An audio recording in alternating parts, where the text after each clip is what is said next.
So you want to see Nowsite life in action, right? Yes! Alright, so here, let's check it out.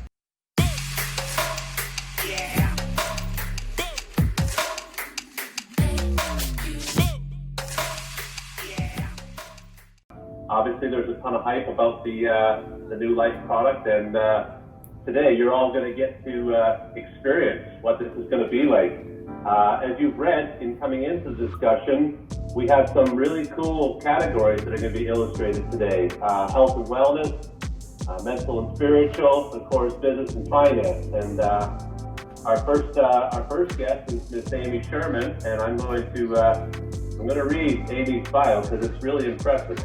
Amy is a former NCAA basketball player, certified holistic and sports nutritionist, CrossFit L2 trainer, which is amazing, and founder of Honeybee Meals, a healthy, delicious meal delivery service in Toronto. Through her own trials, Amy has realized the power of real food and brought these principles to her own kitchen and life. Now these kitchen creations help the amazing customers of Honeybee Meals achieve their goals. Amy loves lifting weights, so do we. So that common big time, running, traveling, and cooking.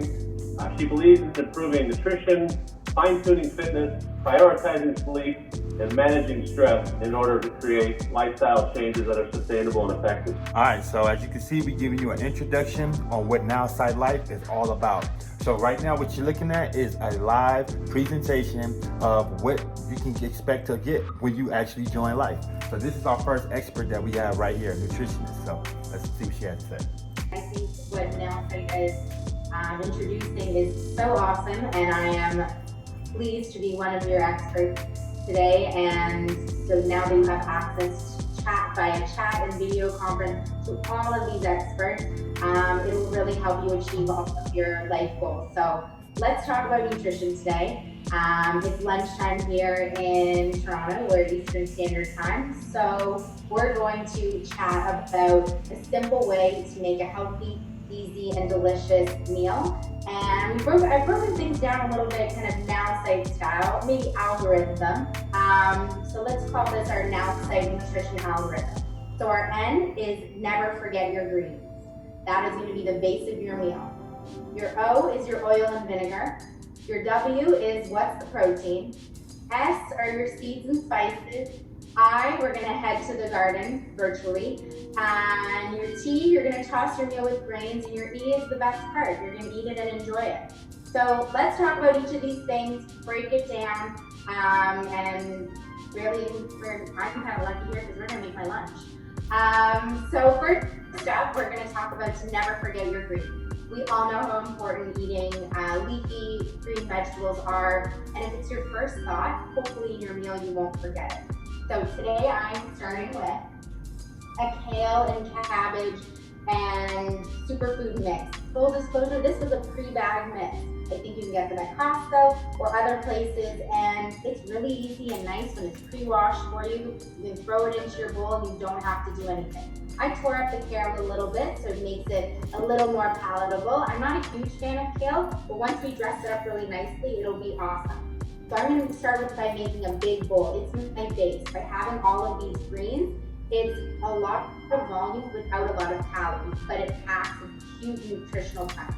You're getting your vitamins, your minerals, phytochemicals, antioxidants, all that good stuff for heart health, eye health, everything. So once we have our base of our greens, let's move on to our O, which is our oil and vinegar.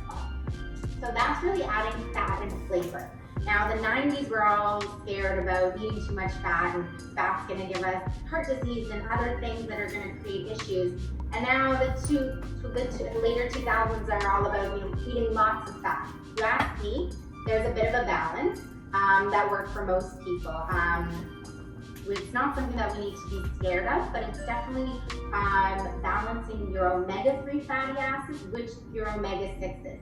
So your omega-3s are found in things like olive oil, avocado oil, and some nuts and seeds. Your omega-6s, those are found in more processed fatty foods, and they create inflammation in our body. So when we're adding our oil and our vinegar to our meals, I like to recommend a 2-to-1 oil and vinegar ratio. So easy to get a measuring cup, So you're gonna go 2-to-1 oil to vinegar to make your dressing, add some spices, which is coming up soon, and you're gonna create all kinds of flavor to your palate. So we can go olive oil plus some apple cider vinegar, maybe some lemon juice, or if you have another oil on hand, it's something more muted like a sunflower oil. We want to try to avoid things like canola oil because they're really high in omega-6s because of their processing. But if you're going for things like olive and avocado and even walnut oils, I see someone loves avocado oil, so that's awesome. It's super great oil and awesome for high heat cooking because it has a really high smoke point. So remember also when you're eating your fats, so depending on the type of workout that Justin did earlier, if he was lifting heavy weight, he would be tapping into his fat stores prior to his carbohydrate stores first, given the duration of his intensity. So it's really important to make sure that you're having enough fat in your diet. Now we're gonna go with what's the protein. So I am gonna go for a simple can of tuna. Now that we're not working in offices as much, you don't have to worry about your coworkers thinking it's stinky because you're just in your home, most of us. So we have our can of tuna, just gonna drain the water. You wanna look for high quality animal protein. So this tuna is just packed in water, meaning we need to add a little bit of flavor to it. But it's super important to remember a protein source. So for my meal, I'm having an animal-based protein, but this is definitely possible to do with plant-based protein. You can go for things like beans and legumes or certain types of soy, or if you're combining different grains, like I have some quinoa over here. That would be a great thing to combine with some chickpeas, which I'm gonna add later, because then you're getting a really complete nutrition profile. We'll get back over here, but if you look over here, we have another expert, let's go with. We have another expert right over here, and he's actually going over some fitness and things that you can do to be able to start working out for beginners. So that's what you're looking at over here. 3, 2, 1, stop. Okay, you're gonna find some space on the floor this time. We're gonna get into kind of a plank position.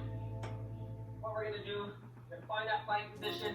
You're gonna bring your leg up to your hand. All right, we're just gonna focus on really getting our leg up, feeling the stretch through our hip. All right, we're gonna bring our leg back, and we're gonna alternate.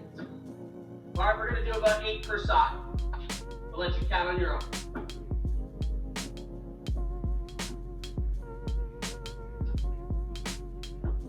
With each step, you're trying to get a little bit closer to your hand. If you can't, you get to your hand. You want to try and get to your fingers. Really just open that hip up. Learn something new every day, right? All right, so let's go back to our nutritionist, but you can still keep looking over here. Now we gotta add some more fun to it. So some flavors, seeds and spices. We wanna add some crunch to our meal, which doesn't have to be a salad. This can be built in many different ways. Let's say if I was using tuna again, my greens could be some green peas or some cut up broccoli. I can warm that in a skillet and then adding my oil and vinegar. So there's a lot of different ways you can think about your meal. But I love the seeds and spices because that's the most fun and flavor. Let's talk about the salt. Because salt gets a bad reputation, and certainly high sodium foods can be detrimental to your health, but it's also really important to balance your electrolyte. And things like pink Himalayan sea salt, that can really help balance your electrolytes, especially when you're exerting and especially in hot weather. Then we'll go on to our hemp seeds, which I love too, and yes, goes on every single salad that I make, and even sprinkled on meals. If you're not sure what hemp seeds are, this is what they look like. They're like little guys, often called hemp hearts. They add a lot of mild and nutty flavor, but they're totally nut-free, and they're actually packed with a lot of protein. 2 tablespoons adds about 7 grams, so that's about the same as an egg for roughly the same caloric value. They're also a great source of vitamin E, minerals like phosphorus, potassium, so you're getting that electrolyte balance as well, and not terribly expensive. You can get these shipped to your door if you're not heading out to grocery stores right now, and they last quite a long time. I keep mine in the jar, as you can see, and I love sprinkling them on oatmeal and salads, and they just add that crunch and nutty. Okay, so we have our greens, we have our oil and vinegar, we have our protein, we add some fun with seeds and spices. We can add all different kinds of seeds like sunflower and pumpkin. If you're into chia, we can add chia. Chia gets stuck in your teeth like crazy, so just make sure you're carrying a dental floss. And now let's go and talk about more of our veggies. So we're calling this one in the garden because we've got to continue with our algorithm. So our garden, we can go through so many, with a list of so many awesome vegetables. Honestly, whatever you have. I have some leftover mushrooms from last night. Just gonna throw them into my bowl, just hey, why not? And anything like carrot, tomato, cucumber, whatever you can find at the farmer's market, or if you're growing it in your own backyard, that's awesome too.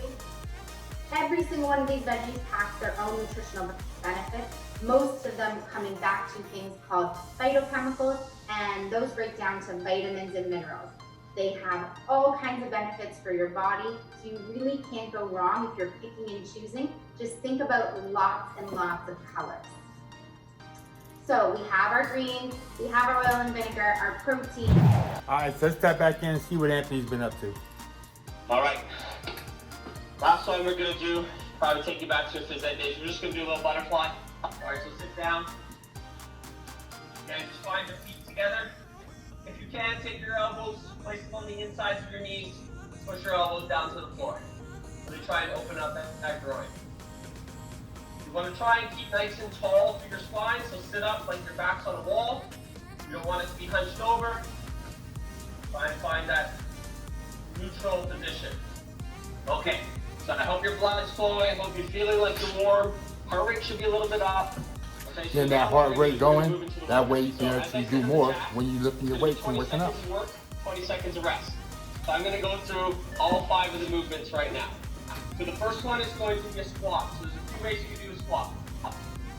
You can do a squat, so the middle one, I'm always gonna show the middle. It's just gonna be a normal squat. So you're gonna sit down and come back up. You're gonna repeat that movement for 20 seconds. If you wanna challenge yourself, you can turn that into a jump squat. We're now relieving the floor, and we're getting a little bit more challenge. To make it a little bit harder, or to make it a little bit easier, sorry, you can find the wall, and place your back on the wall, just go down the wall, come back up. Okay? So those are the 3 progressions that you can choose. Awesome. So the second is gonna be either. All right, let's get back in and see what Amy has for us. Our carbs, because we're gonna toss it all with grains. And guys, we're at the best part. We get to eat it and enjoy it. So if you're thinking about your meal this way, you're gonna build something really balanced, hearty, delicious. It's kind of like a puzzle. You can pick and choose with whatever you have. I know I mentioned steak later for dinner, so I'm gonna build my plate basically the same way. With my oil and vinegar, there's still a lot of fat in that steak, so I might just use a little bit of butter on the grill. Greens, we're gonna do some roast broccoli. We have our protein in our steak.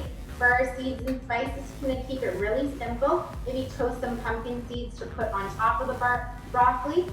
And then we'll go in the garden and make a nice tomato salad. The tomatoes have been awesome right now. Our grains, maybe we'll do some rice, I'm not sure. And then we're gonna eat it and enjoy it. And if you follow these steps, which is our Nowsite nutrition kit algorithm, you will make awesome, delicious meals. And I hope that you can share them with each other and get great ideas.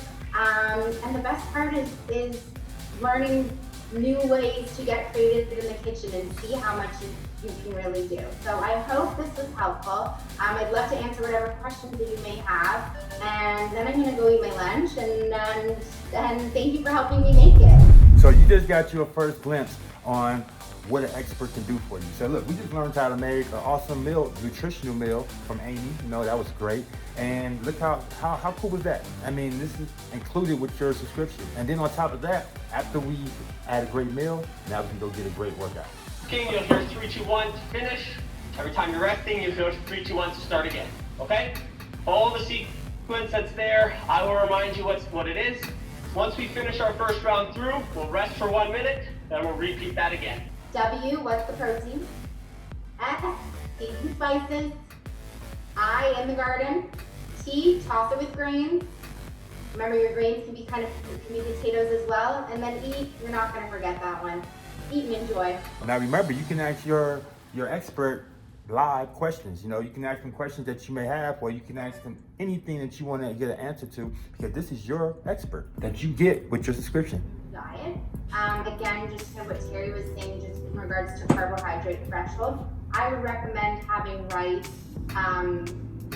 after a workout, because that's when our bodies need to replenish our carbohydrates. And as I mentioned about the glycemic index, rice is certainly a little bit higher on that index, but if you're timing it after a workout, your body will be able to process it a lot easier and better. And then cauliflower rice or broccoli would be awesome to have an accompaniment. You can even do a mix and match. So if you're worried about the portion control about the rice, making a combination between the three or the two, and a cauliflower and regular rice version. And so you're creating volume, but also maintaining your nutritional levels. Does cooking versus raw on the veggie make it different? So we have raw versus cooked veggies. I mean, what's the deal with that? Very good question. The jury, I want to say mostly, is still kind of out, and it depends on the vegetable. A lot of people do say that, the cooking process will zap some of the nutrients. I don't actually believe that to be the case. For some vegetables, cooking them makes the nutrients more bioavailable. So things like raw broccoli, it's a really cruciferous vegetable, but when I see them on the crudité boards, I don't go for it because I know that it's probably going to do more harm than good in digestion because it's so tricky to break down. So it's really nice to actually pair your broccoli with some healthy fat, like drizzling it with olive oil, throwing it in the oven and roasting it, because that fat from the oil is going to make the nutrients in the broccoli more bioavailable, so you'll actually get more of it. And really, when you're talking about vegetables, what my recommendation is to eat them. If you like eating them raw and you're not going to eat them cooked, better to eat them than not eat them. Yeah, I thought Lois Lane had a question that I guarantee other people are thinking about, which you made mention about carbs at nighttime, and I have so been down with carbs at nighttime before. So Carbs at night. can you just talk about that? Because I'm pretty sure you said that wasn't necessarily a bad thing. I think people are real curious what that means. Okay, so definitely a bit of a controversial issue and certainly individualized, but a lot of newer research has been linking carbohydrate intake, especially in women, being beneficial before bed because it helps link our circadian rhythms, which is how our sleep cycle works and how we're going to bed. So if you're having some carbohydrate within an hour to 2 hours of going to sleep, the studies have shown that there has not been a detrimental effect to weight gain or any other negative insulin responses. So again, really focusing on portion control as well. So recommendations here would be something like if you were to make a small bowl of oatmeal and you can put that with some frozen fruit and add a little bit of nuts and seeds on top, that would be a really nice thing. Now I know I mentioned chocolate cake, certainly a time and a place for that. But there's also a difference between this big a piece of chocolate cake and this big a piece of chocolate cake before bed. So that would be the recommendation there, but definitely the studies are still being done, but I wouldn't be scared to have things, especially like fruits later at night. In the summer, I've been loving frozen fruit. So you see all this engagement, so you already see how many people are already benefiting, and you see all the questions coming in. This is going to be pretty much you. You're going to be able to have your expert in the palm of your hands on your desktop, and you'll be able to see them live, be able to talk with them, interact with them. As you see over here, you'll be able to get your workout on and be able to learn the proper way to work out. Have a personal fitness expert right there in the palm of your hands, being able to teach you how to properly do your workout. Make sure you got the right form. Make sure you got the right, oh man. Are you picking up when I'm dropping down yet? Let's get back to see what Amy got for us. Thoughts are more, if it's affecting your sleep negatively, I would do some experimentation there, because wine can certainly for some people affect how we're getting into more of our deep sleeps.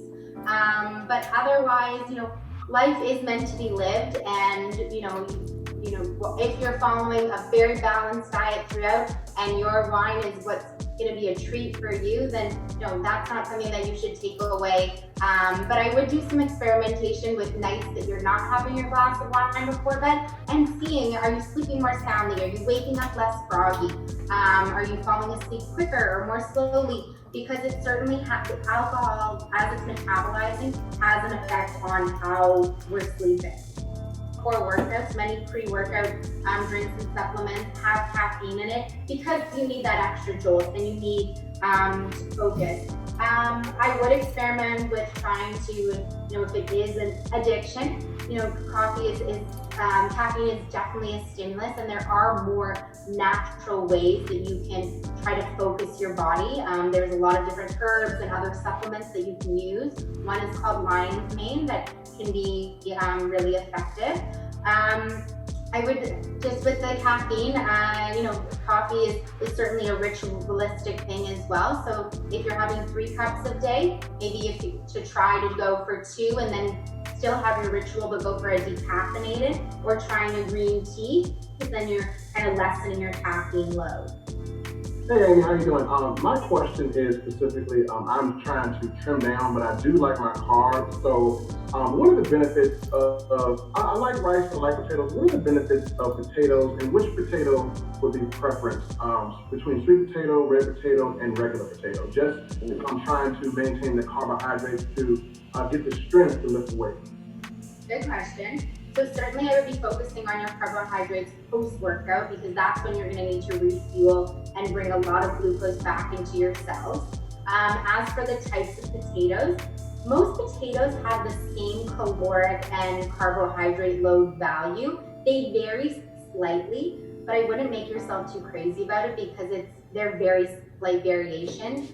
Sweet potatoes, depending on the variety, so like orange yam, they have more potassium than say a regular white potato. But a regular white potato will have, it's a give and take with all of them. So my recommendation would be to balance your diet with all of the potato varieties as often as possible, and prepare them in ways that are pleasing to you, and as white potato, roasted red potatoes are a little bit nicer in the oven than, let's say, like boiling them. But you can use your sweet potato in a hash if you're making some eggs and throwing some, bacon or whatever you're using there. So I would say focus on them post-workout, and also if you're trying to time them around your workout. So if you're working out in the morning, make sure you're having some carbs at night too, and then having a variety of potatoes throughout your diet, because they're all going to give you a lot of different benefits. Thank you. Awesome. I did want to ask you a question, Amy. I was a swimmer from the time I was 11 years old. I was 24. I still swim now. And, for us, carbohydrates meant pasta. I haven't heard anything about pasta. I've heard pasta's bad. I still love pasta. Can you just, Adam loves pasta. We got a lot in common, Adam. I'm just curious. Yeah, can you just distill a little bit about pasta inside the carbohydrate family? So, For you pasta lovers, pasta is certainly, can be a part of your overall carbohydrate diet, part of your diet. Again, figuring out your threshold, and it's not always easy. So, my main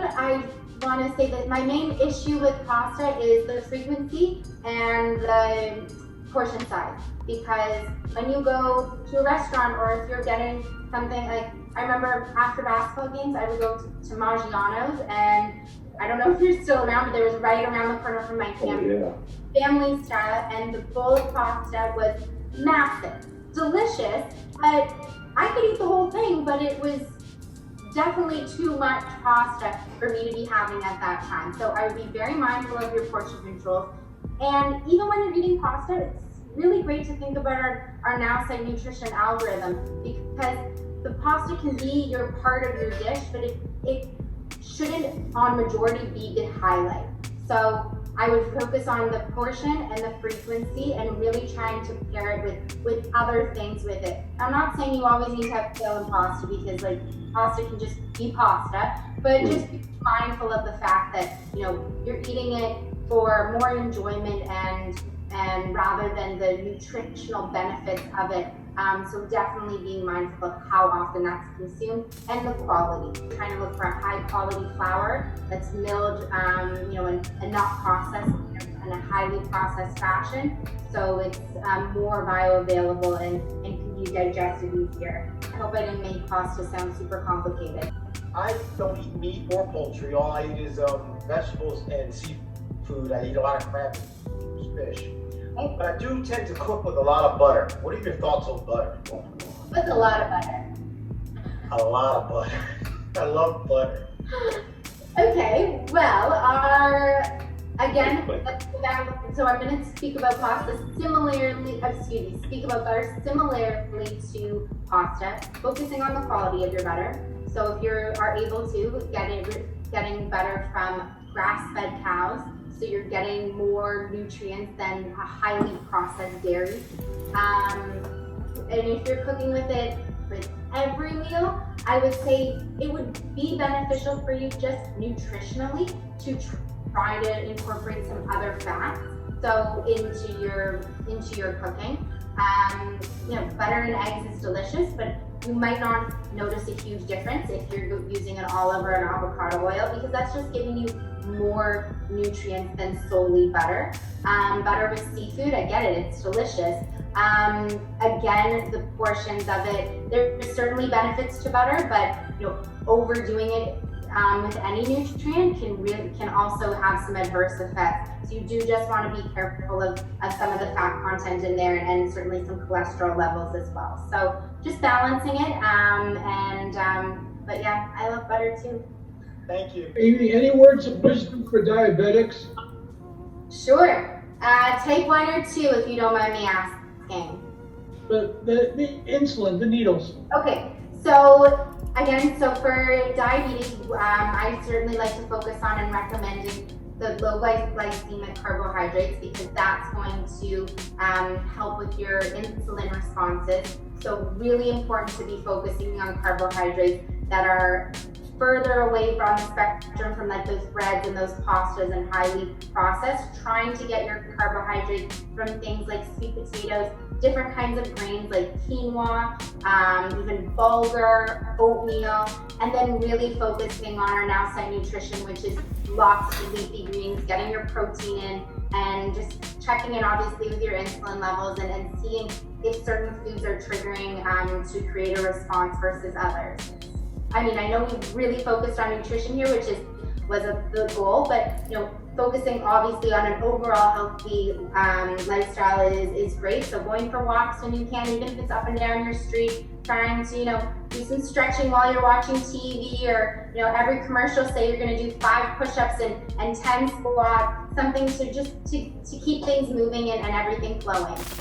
How great was that? So you just got a quick introduction into what Nowsite has to actually offer, okay? That was Amy. She's a nutritionist, part of Nowsite. And again, Nowsite is going to make sure that you pretty much can get an expert in these fields, health and wellness, business, financial, and spirituality. And they're going to make sure they have you covered in all aspects in that field, okay? So I think they're hiring out like 120 different experts just to start off with, so you don't have to feel like it's going to get overwhelming or you won't have enough. But yeah, this is awesome. All right, so now we already went through 2 experts in nutrition and in fitness, and man, it was awesome. So if you missed it, man, wish you would say it with us. But look, it's getting even better. We ain't gonna stop this ride. So now we're gonna tap into spirituality. So we have an expert that's gonna help us with tapping into our spirituality, or I don't know. Let's see what they got for us. As a master NLP coach, timeline therapy practitioner, and hypnotherapist, assist your clients in really going deep into the unconscious mind to clear all that no longer serves them. I'm totally fired up to hear what this is all about. And without any further ado, Barbara, are you with us? I am with you, live and in person on Zoom. Great to meet you. And the floor is yours as our expert to talk mental and spiritual. So thanks so much. Great. Thanks, Terry, for having me. Thank you to Cheryl, who set me up, and to Suzanne Carlton for connecting us. It's really my pleasure to be here on a very important topic, and you're probably wondering, what on earth does money have to do with your mental and spiritual self? And in my opinion, it has a lot to do with that. And I just want to start out by giving kudos to Steve Opera, who said in the previous session, I caught the last bit of it, and when it comes to money, if you don't do something about it, and that's probably one of the biggest things that I find with people in general, is that if you don't do anything about it, if you don't face the numbers, if you don't change the relationship with money, then you're not going to have any. And especially with what's been happening lately, the last 3, 4, 5 months with the COVID lockdown, a lot of people have been not only traumatized emotionally and mentally, but they've been traumatized financially. And it just goes to show you that, you know, if a lot of my clients that I work with, I make sure that they do something about it. That's my job. I'm on them all the time, pleasantly persistent, getting them to look at things. So the biggest mistake I'm finding is that people avoid it. And why do they avoid it? Because it's not comfortable. It's so personal. Everybody has a different relationship with money. And, you know, there's a lot of shame and embarrassment that comes with it. And I hesitate there because 9 years ago, I've been in the industry for a long time, 35 years. I know I only look about 25, but 35 years in the industry. And dealing with all kinds of clients who are extremely wealthy that would never have to worry about money, to clients that have gone through bankruptcy and having to rebuild things. And I never thought I had a problem or any form of money blocks or hidden, you know, secrets around money until 9 years ago. I got let go from my job because I refused to do what I thought was unethical practice in the industry, so they let me go. So here I am, no job, no career. I'd been beaten up. My health was really, really bad. And I'm like, what do I do? I couldn't go back to working in a corporate job. I'm up in Canada, so we'll call it corporate Canada, because I couldn't put up with their rules and regulations and what they were wanting me to do. So I thought, I'll do what I know best. I'm gonna go back to the industry. I'm gonna do it as an independent financial advisor. And I sat in my office down here where I am right now, and I did nothing, absolutely nothing. I had a few clients come in on board with me, but I was stuck. I had self-doubt. I was depressed. I thought, who's gonna wanna deal with me? Who am I? And thinking, you know what? Either I can sink in a cave and go back to a job that just was soulless, or I can deal with what's coming up. All right, so, you know, she's teaching you how to have a relationship, you know, with money and not have you know, some people put like what they say, money is the root of all evil, and it's not. It's, you know, the mindset behind what you're doing with the money, okay? So you can use it for good just as much as you use it for evil, right?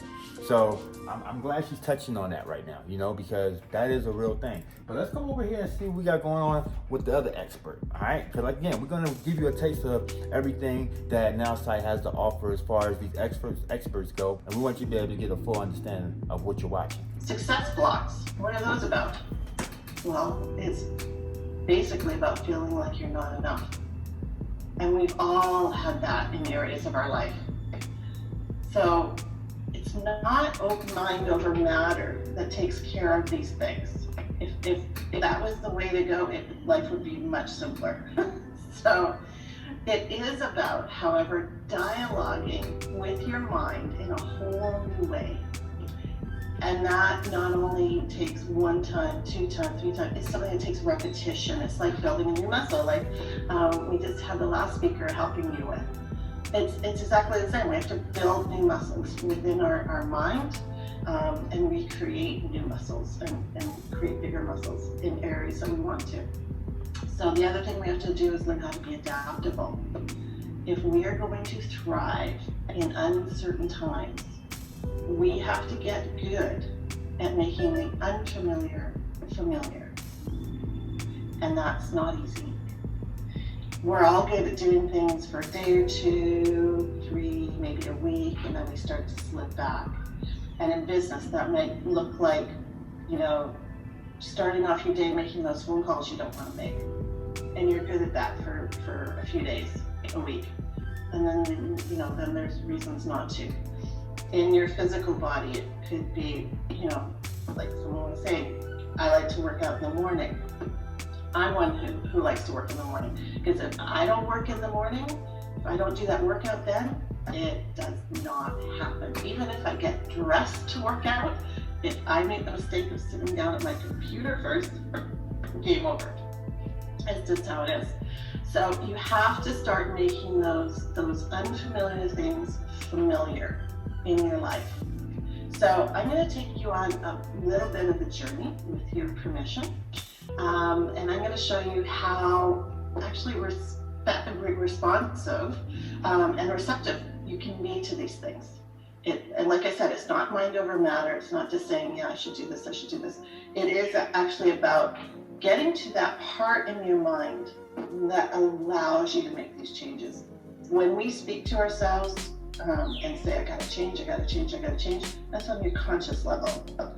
What works and what holds and what is long lasting is when we make those changes on the subconscious level. I am going to make a disclaimer first of all for anyone online right now who suffers from epilepsy, because we are going to go, part of what I do involves hypnotherapy. And so anyone who has epilepsy, please don't follow this first part. You're more than able to just close your eyes and follow along with us, but don't do this first part. So that is my disclaimer for those who suffer from that. So what we're going to do is I'm going to take you through basically a self-hypnosis process. Now, I'm not sure if any of you are familiar with hypnotherapy. This is not what you have seen on stage in Vegas. Okay, this is not that. What hypnotherapy is all about is helping you access those deeper places in your mind, those subconscious layers, to get at those beliefs. Now, if someone was working one-on-one with me, we'd go much deeper and we would get to the root, the cause, and the reason for these beliefs. And we don't have a lot of time to do that today because that usually will take me an hour and a half to 2 hours. Whether it's one-on-one with someone, and I can also do that with groups. But we do go a little deeper. So today I'm just going to kind of take you on a little bit of a journey, first of all. And what it's going to do is it's going to put you in a place of sleep, but not sleep like you're sleeping at night. This is more a sleep of the nervous system. So it basically bypasses that central nervous system to allow you to get to the subconscious mind. You will be fully aware, you will be fully in control. Now we're going to do some self-hypnosis, okay, to heal the body. I mean, how powerful is that? Where are you getting this type of stuff for less than $90 a month? If everyone's relaxed, That's going to dive right in.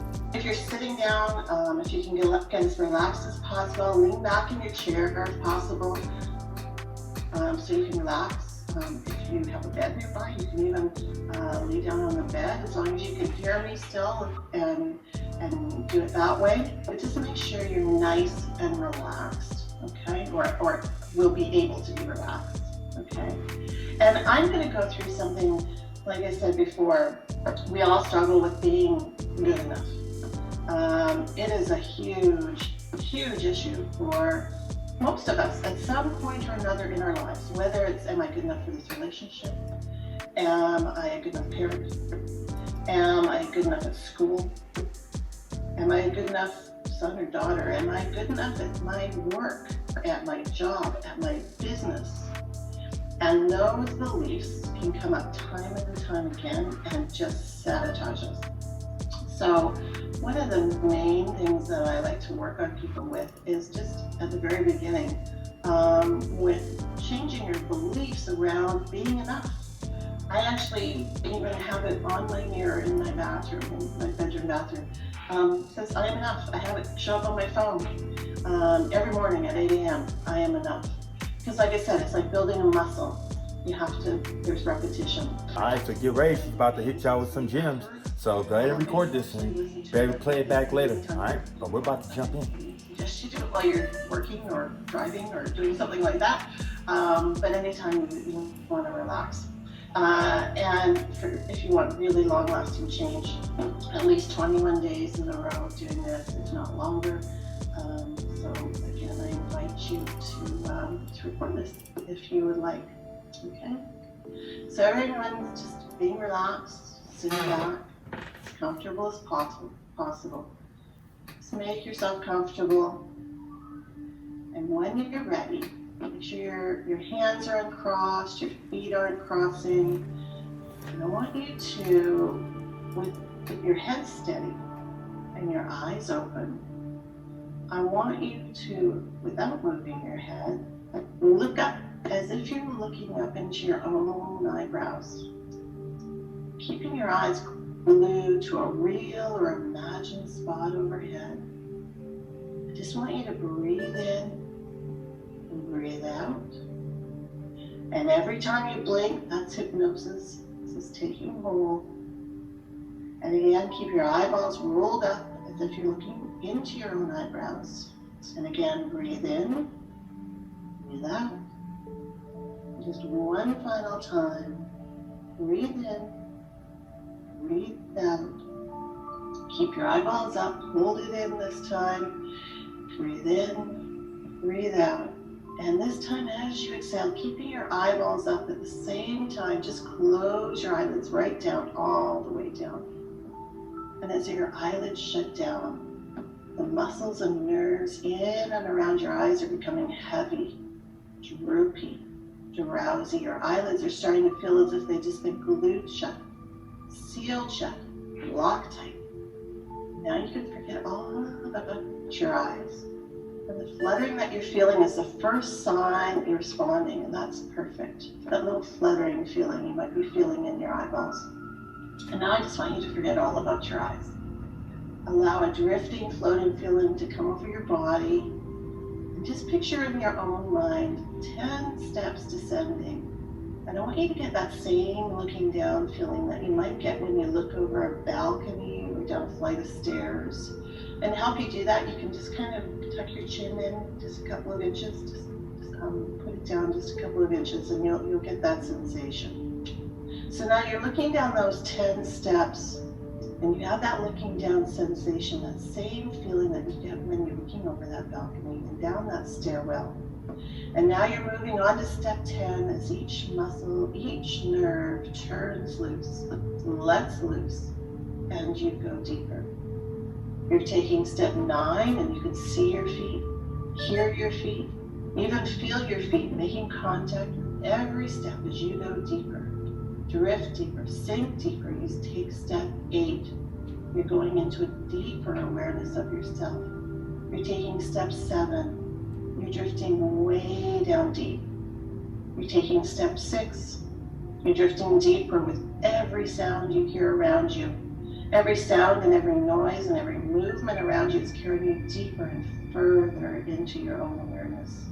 You're taking step 5, you're taking step 4, and every muscle, every nerve turns loose, lets loose, and you go deeper. You're taking step 3, just go deeper, drift deeper, sink deeper. You're taking step 2, as you go deeper and deeper into an awareness of yourself. Now you're taking that last step, step 1. You just sleep deeply. And of course you're not going to sleep. Sleep is simply a sleep of the nervous system. You're going deeper, you're drifting deeper, you're sinking deeper, so just go deeper and deeper and even deeper still. So as you go deeper into an absolutely relaxed state, as you go deeper into an awareness of yourself, I want you again to hold that perfect little baby in your arms, that baby who is you, that baby who is you when you were born.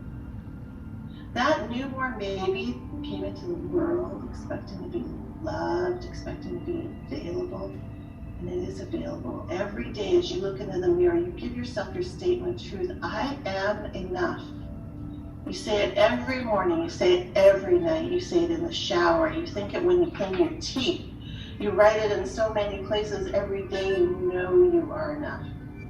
Every day you feel that you're enough. Every day you become the loving parent to yourself that maybe you didn't have when you were younger. And every day you tell that young being you're smart enough, you're gorgeous enough, you're beautiful enough, you're handsome enough, you're intelligent enough, you're smart enough. You can do this. You matter, you belong.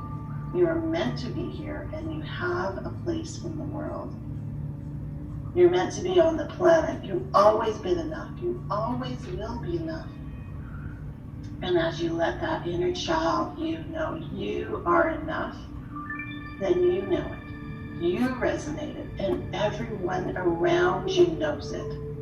You are not your past. You're not your past mistakes. You are not your childhood. You are not your body. You are not your age, your weight, your salary. You are none of these things. What you are is a walking, talking expression of this statement of truth that you are saying to yourself every day, I am enough. You say it with certainty, you say it with unshakable, unwavering conviction and confidence because it's true. You are more than enough, but you always have been. You certainly always will be, and you help so many people around you know that they are too. They're enough. Maybe you write it on your mirror like I do. You repeat it over and over again. Maybe you put it in your phone, you let it in. You understand that believing I am not enough is the root of so many issues. Saying I am enough is a panacea. There's no issue for you that can't be dramatically improved and fixed by saying I'm enough. Its strength is in its simplicity. Your mind accepts it. It absolutely lets it in. You let it in. You repeat it constantly and consistently, and you feel amazing. You understand that nothing else matters until you know you are enough. You know that you're enough, and knowing this absolute knowing that you are enough is ending so many destructive behaviors, like eating too much, drinking too much, spending too much, all those old behaviors that don't work in your business, that keep on telling you you're not enough. Maybe the shopping, maybe the drinking, maybe the eating, maybe the buying, maybe the hoarding, they're all gone now because you are enough just the way you are. You know you're enough, and because of your knowing, you are enough. You have everything you need. And the only thing that really needs to change, and because you change that, everything else is changing. Your relationships are better. Your work is better. Your relationships with yourself are even better. You care for yourself more. Just like you were in that last session. You eat better. You exercise more. You meditate. You take time for you because you know you are enough. So and then celebrate where you've come from. What did you accomplish today? Even if it's getting the kids to school or doing the dishes or one little thing, celebrate it. Because if we continue to look forward and we have this to-do list that's never going to shrink, it's always going to be a mile wide long, right? We're going to go, I'm never going to get there. But when you look back and go, oh my God, look how far I've come. Because there's so much I want to do and accomplish and help with people around money and their relationship with money. If I look forward, I'd be like, I'm never going to get there. I'm going on 56 this year, and I'm like, I don't have a lot of time left. Well, you know what? I have to make good use of the time. So I look back and go, what have I accomplished in the last year? What have I accomplished today? What's so great? Celebrate it. I mean, don't just go, hey, that was good. I mean, rock it. Celebrate it with passion. You're building muscles. You're building cellular memory in your body. Anchor it in somewhere. You'll see Tony Robbins on stage do that, right? That's why he's always in action. He's always clapping his hands, getting the crowd roaring. He's anchoring that emotion in your body by doing things like that. I'm not a big rah-rah person like that. Well, I seem to be today. I'm pretty calm, right? I like to motivate people. But you're building new muscles and neurology in your body so you can remember the fun times. I got asked this when I first started my business 9 years ago. You know, Barb, what do you do for fun? And I'm like, I'm like, I don't know. And it's not that I didn't do things fun. I didn't actually give them the acknowledgement of fun. I wasn't investing everything in the fun moments. So I do more of that now, right? So what's fun? What's exciting in your life? And that's going to change the neurology in your body, and that's going to make you more successful. You know, imagine yourself sitting in a room as a child, maybe age 4 or 5, right? You're playing with your toys, you're in the living room, maybe watching TV, and you've got your mom and dad or your caretakers, your mom, or whatever your situation was. You're sitting in the kitchen, there's a discussion around money, or maybe a phone call of money. And what are you experiencing in that vision? What's the body language of your parents or your caretakers? What are the words that they're using? What are their facial expressions, their emotions? Is it happy? Is it sad? Are they arguing? Maybe they weren't around. Maybe they worked, both of them, or they worked so hard you were always either looking after yourself, playing out on the streets with your friends, or always in daycare. Because they worked so hard to earn enough money to bring home to support you. Or maybe your parents were always saying, you know, that rich Mr. Jones down the street or whatever, you know, look at him drive around that fancy Mercedes. Must be nice, right? Look at us working our fingers to the bones.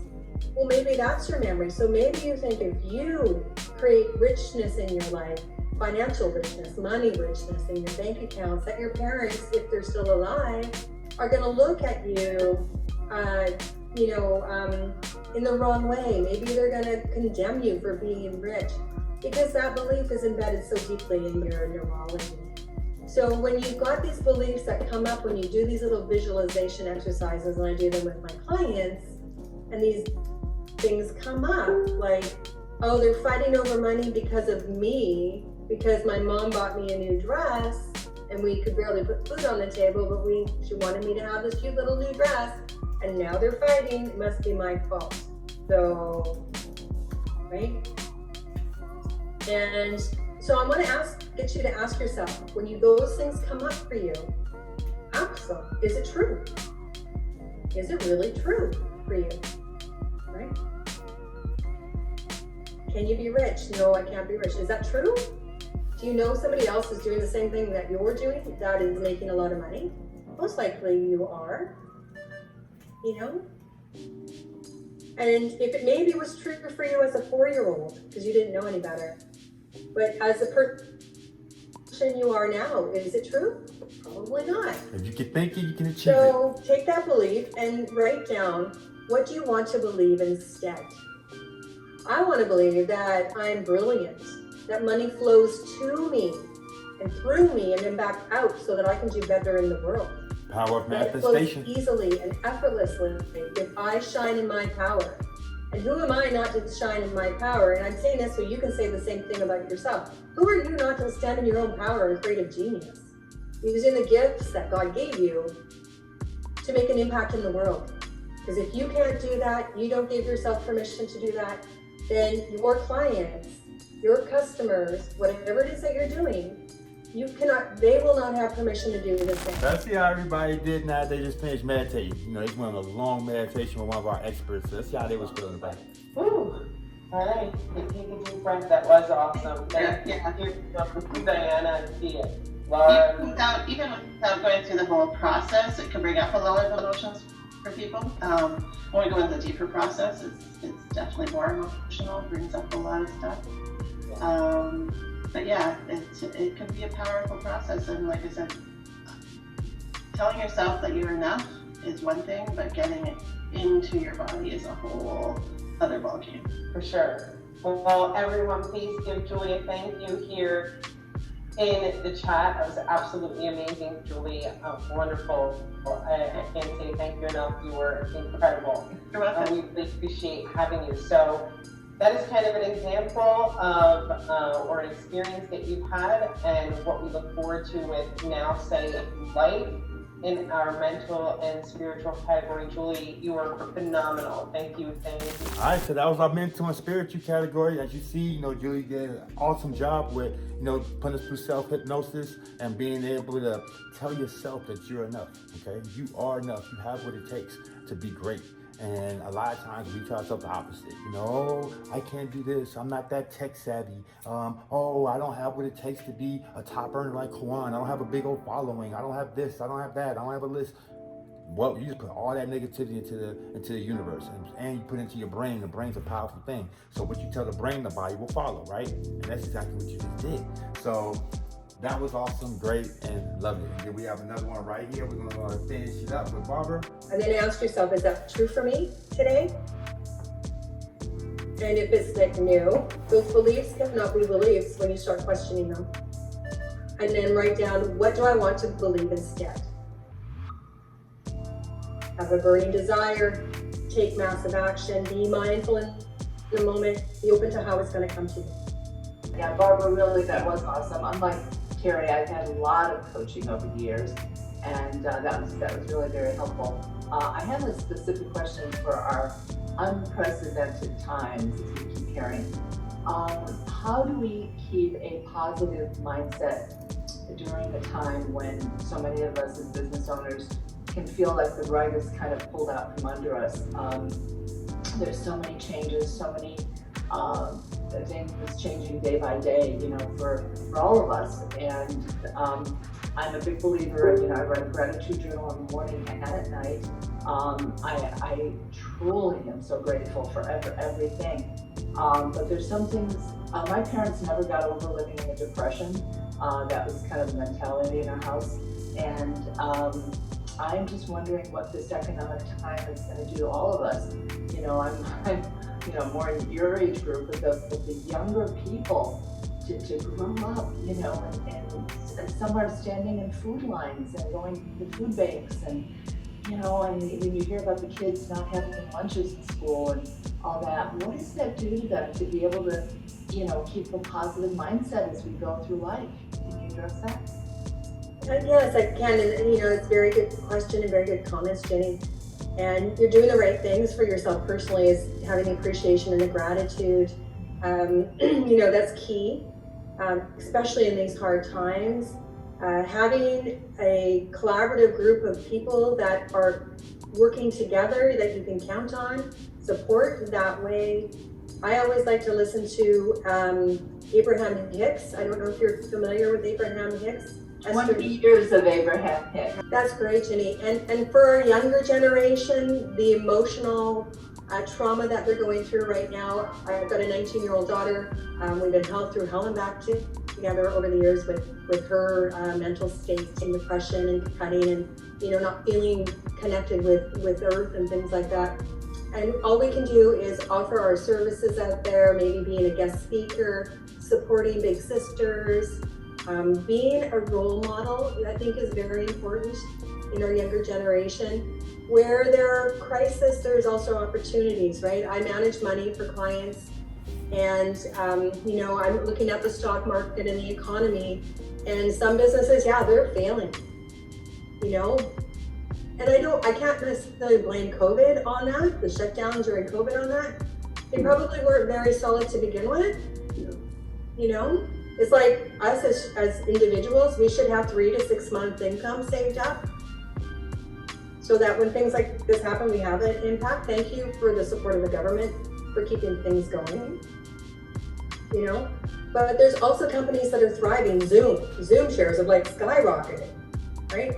There's trailers and ATVs and recreational vehicles sales are skyrocketing because people are having to travel within their own provinces or their own states. So where there is crisis, there's always opportunity. And again, it's what you focus on. And be a role model. Offer to help where you can help to encourage our younger generation to survive.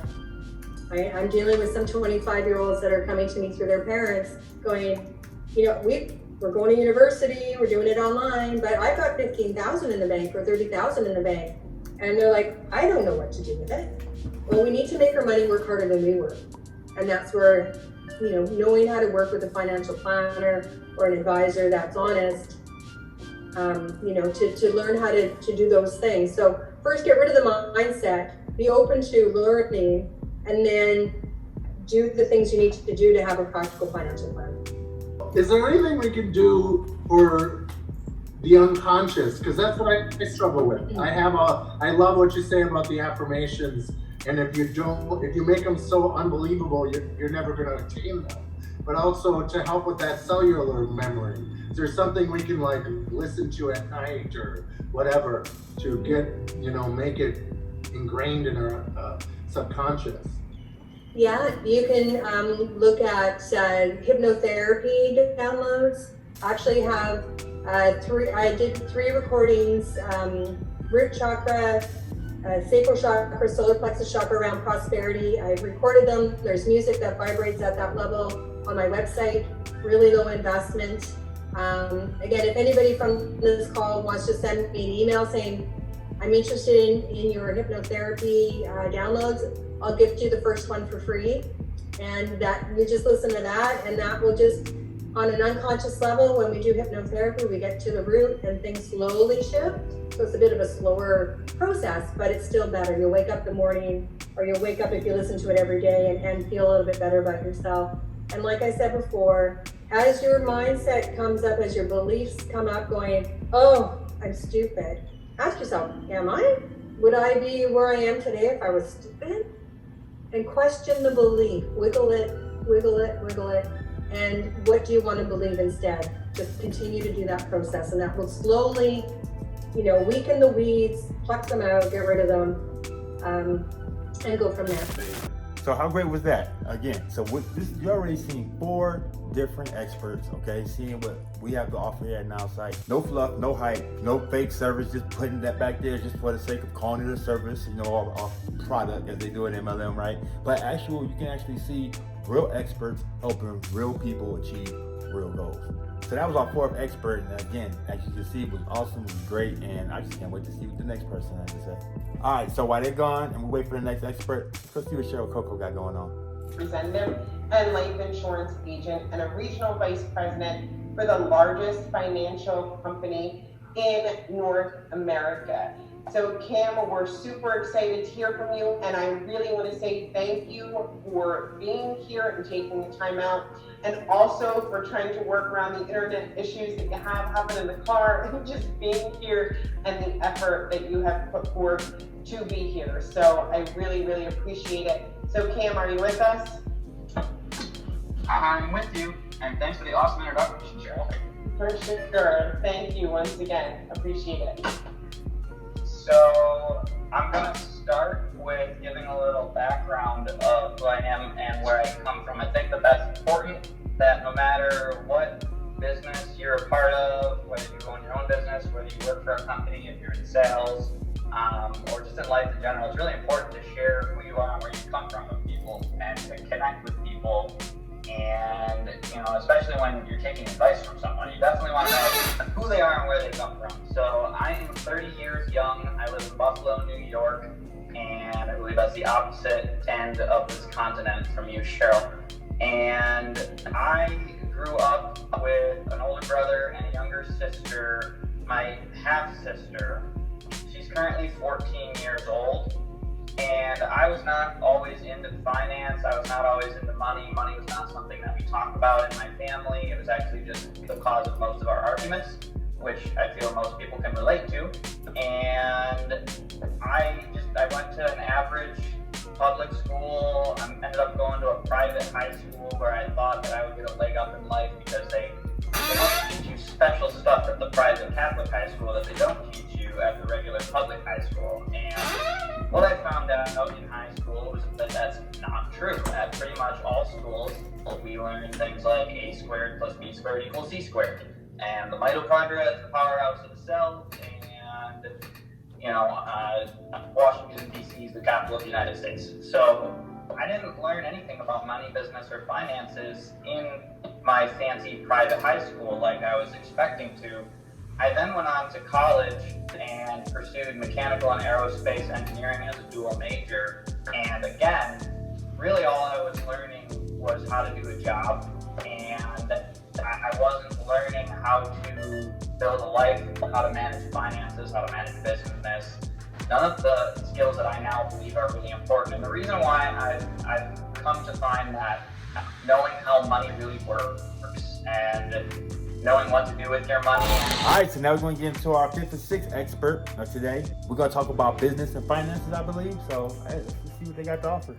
A little bit more of my background is in public accounting. I did international tax, I did audit. I was CFO for several companies. I did several leveraged buyouts of companies. I grew one company from $2 million to 43 million in sales and sold that in heavy steel fabrication. And I was involved in commercial printing industries. I was involved in, I had 9 restaurants that I was an owner of. So there's a lot of practical business background. One of my mentors, we sold his company for $50 million, and I got involved with estate planning when I started working with him. But we found that there's just a lot of things involved with business and business metrics across all industries. And so that's what we're going to talk about here is business metrics for yourself. So metrics are used by businesses and people to help you focus on what's important and what's profitable. And you need to be able to understand this is not rocket science. This is really simple stuff once you get your hand around it, but it does take a big commitment of time, energy, effort, and desire to want to be able to do this. Now, this discussion we're going to have today is going to be big picture, and hopefully with a little thought provoking for you as well. We're going to talk, what is business metrics? What should I track? Why should I be thinking about business metrics? When do I know that I really understand business metrics? What should I track and how do I track these? And then once you have the metrics, to start trusting yourself to make decisions based on the metrics.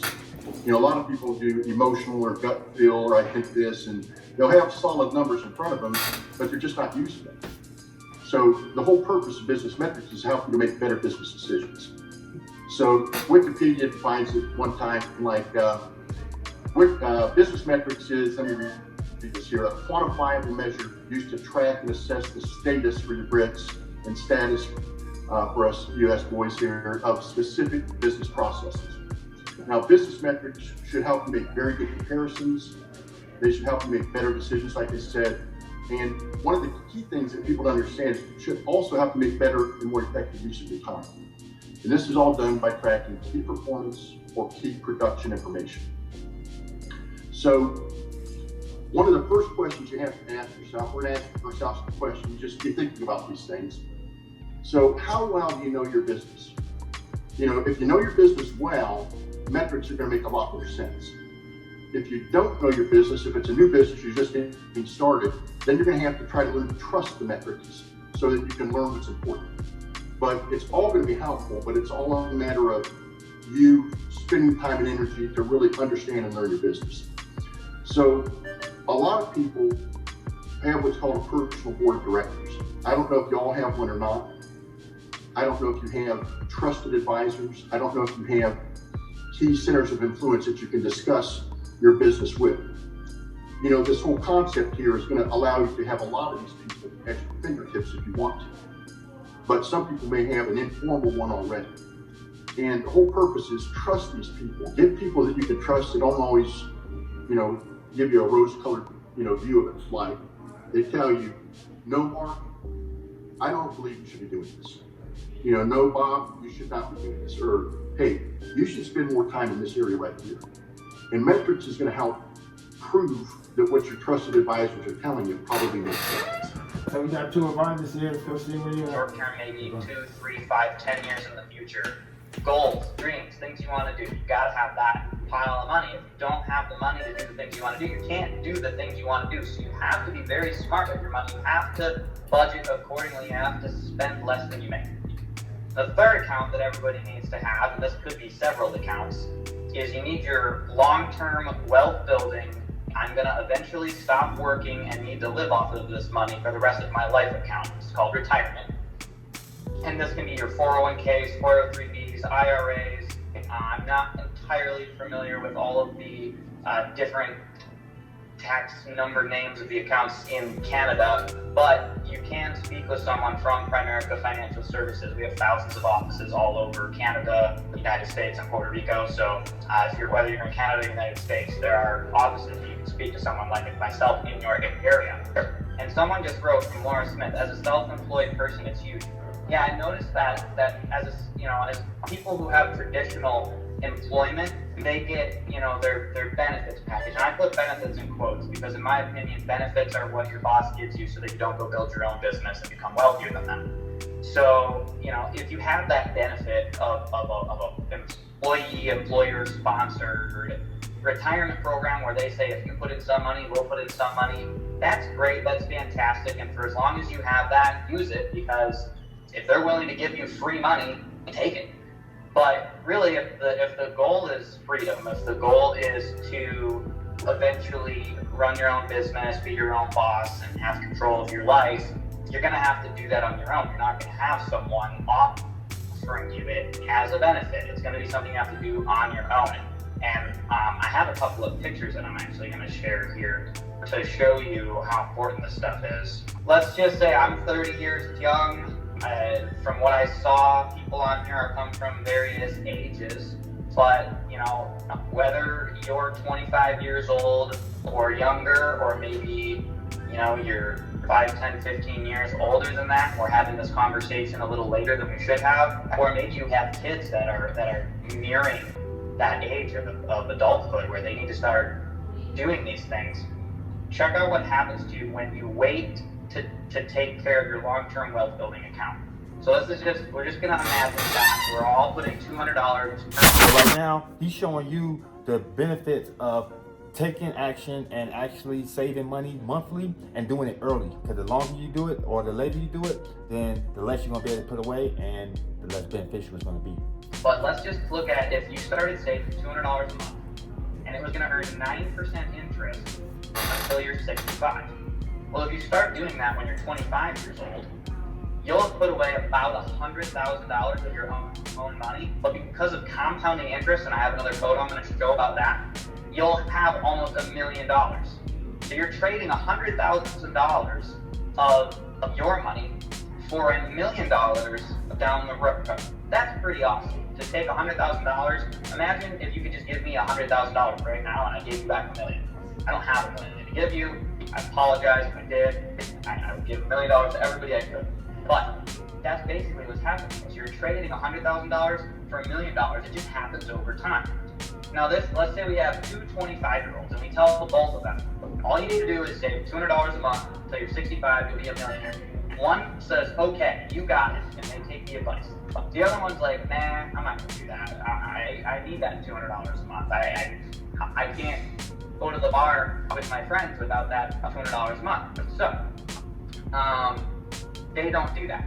But a year from now, they smarten up. And you can see here, when they're 26 years old, this green line, they start 1 year later. When they're 65, they turn 65 on the same day.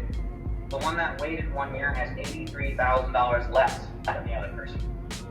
And the person that waits till they're my age, that waits till they're 30, they're gonna have $350,000 less than if they would have started only 5 years sooner.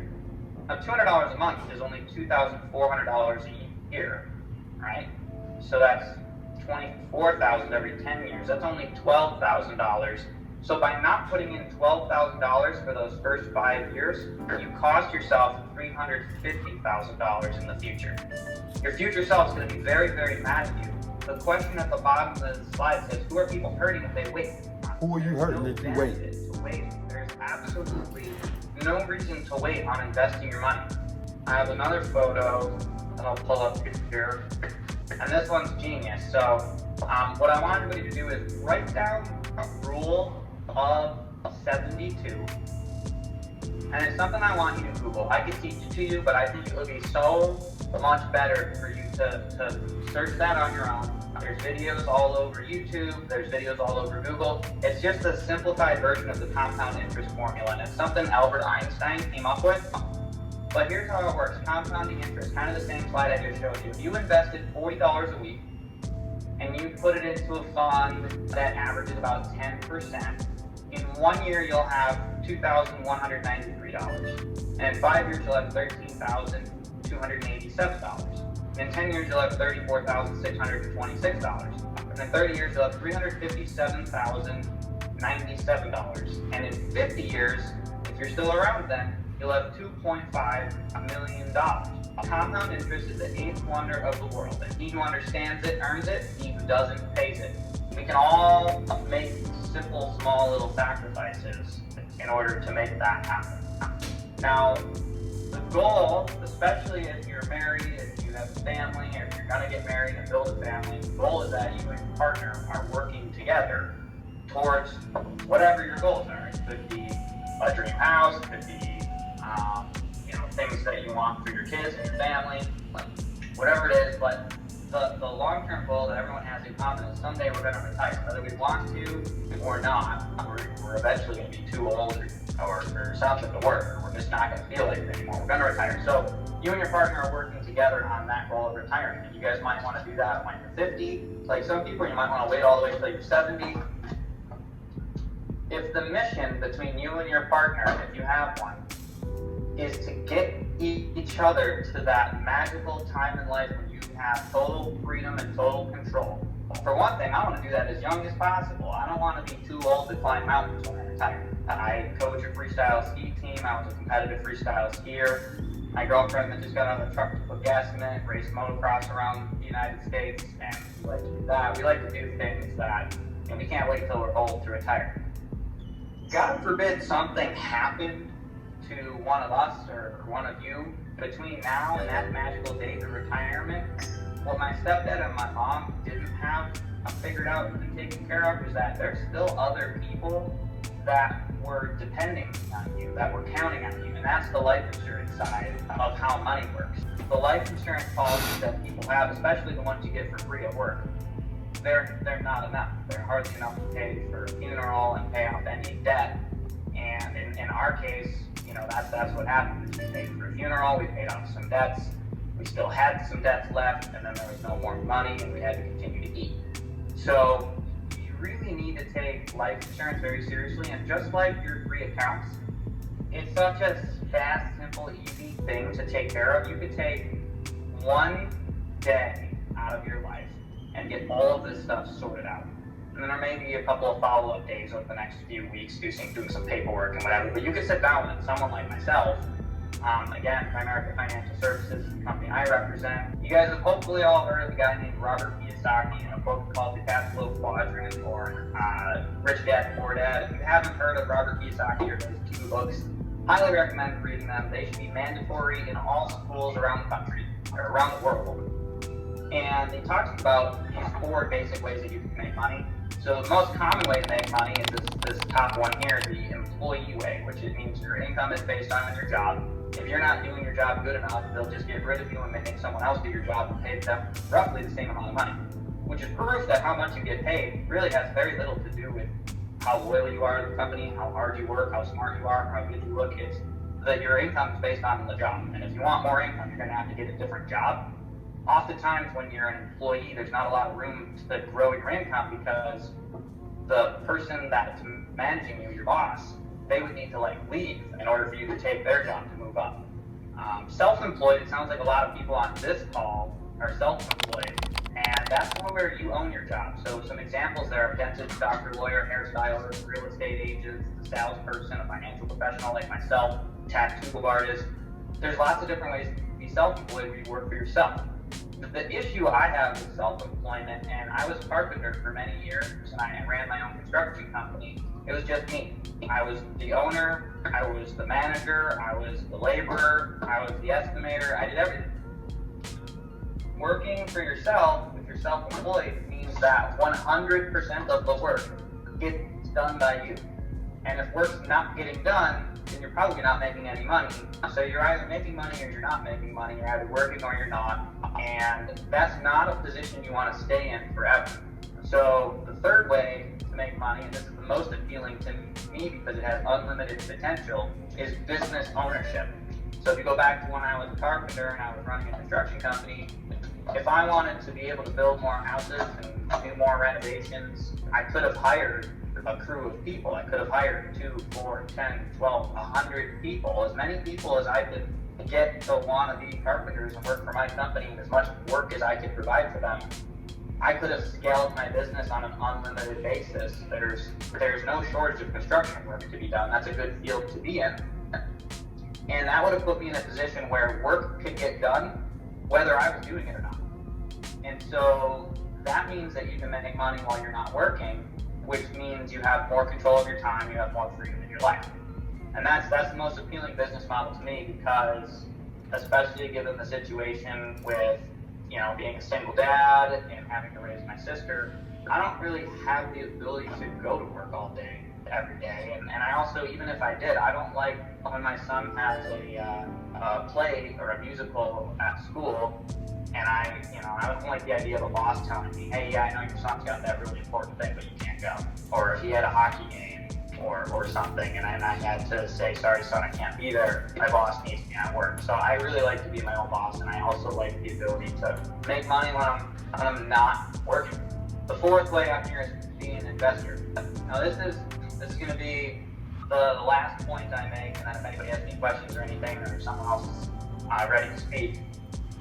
Investors, right? These are people that just use the money they already have to make money. You can do that in the stock market with stocks and bonds, mutual funds. You can do that with real estate by buying and flipping houses. You can do that by buying houses and renting them out to people, or even better, commercial real estate, rent out real estate to business owners.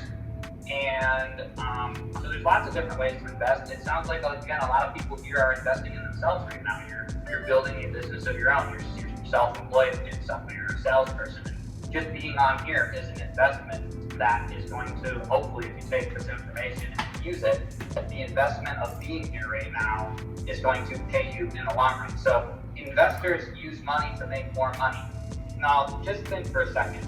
If someone's a millionaire, if they have $1 million of liquid net worth, right? So we're excluding their mortgages and their bills and all that fun stuff. Maybe they have a job, maybe they don't have a job, but they have $1 million of cash just sitting somewhere.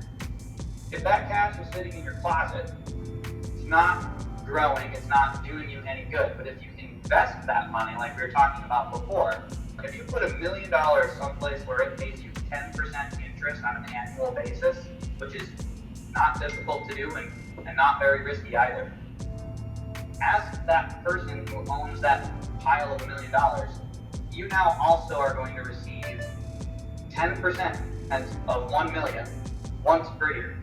That's $100,000 per year of new money that you're going to get. How many hours a week do you have to work to get that money? So the goal, a common goal that everyone should have, is to acquire $1 million. If you could acquire $1 million, and you could put $1 million someplace where it continues to pay you $100,000 every year just because you have it, you now make $100,000 per year working 0 hours per week, while the average person makes half that working 50, 60 hours per week. And if you have that freedom and that flexibility where enough money comes in the door without you having to work for it, imagine all the different periods of time you've gone through in your life where you just didn't feel like working. Maybe you were, dealing with things like my mom was. Maybe you were battling depression and going to work every day was making it worse. But you don't have a choice because you still have to make a mortgage payment, right? Or maybe you're raising young kids and you don't want them to spend their lives being raised in daycare by someone else. You'd rather do it yourself. Having money and having that money provide you a steady stream of income because you invested it properly is really the only way I know of to have the freedom to focus on being healthy and happy. And that's really what this is all about. It's not about money at all. It's about building a life that you enjoy and that fulfills you and that makes you happy and that gives you the ability to do all the things that you want to do that make you and your family healthy and happy and make your goals and dreams come true. So money's super important, but money's not everything. But if you don't manage your money, then it makes everything else more difficult. So those are my points. So we just heard Cam, and he's our business and financial expert here at Nowsite. And again, this is one of the people that will be helping you out, an expert in the business and financial realm when you need help in this aspect. So when you have questions, he's the man who's going to have the answers. All right, so let's see what we got going on over here. And you're going to make that assumption to say, if they're only going to stay out for 4 months, and you're going to lose after 4 months, I don't know how profitable that's going to be for you. You want to build something that's profitable long term. If they stay out for 2 years, on average, you have some that stay for 4, some that stay for 1, but you need that average. What's the average person stay? So when you add them on, you can make the calculation. Go, every time I get somebody added, it's $500 in my pocket. That's how you're thinking about it. Every time I add someone, if it's only $50 I'm adding in my pocket, I don't know if I want to add that many of those people. But every time I add someone, it's $500 in my pocket for 2 years. Yeah, sign me up. Very, very interesting, Mark, and this is one of the reasons I really wanted to join the Life program. I've done a lot of spiritual coaching and even health coaching, but I haven't had much experience with business coaching, so thank you, and that was very, very helpful. I just started a new business with some partners, and Terry's actually met my team, we are looking at all sorts of things. We started a sanitation and disinfecting business at a time when you think everybody would want that kind of service. But what we're finding out is because I live in a resort town where the business has been closed when they normally would have been at their high season, like from March. And so a lot of business owners who really could use the service are out there with their own little spray bottle and cloth rather than hiring us to do a much thorough job of clogging. So my question to you is, and I've had this conversation with my partners and we're kind of tossing it around, what are your thoughts about during times like this, lowering prices, which of course would affect our profits, and in some cases maybe even bona-fide loss, in order to build goodwill, build a client base, and really show that we're trying to contribute to the community, which is part of our mission statement, to really get people a service that they need. Good question. They just don't have the funds for it right now, given the economic time. Well, I think it's a great strategy to consider. You know, most companies fail because they're not well capitalized.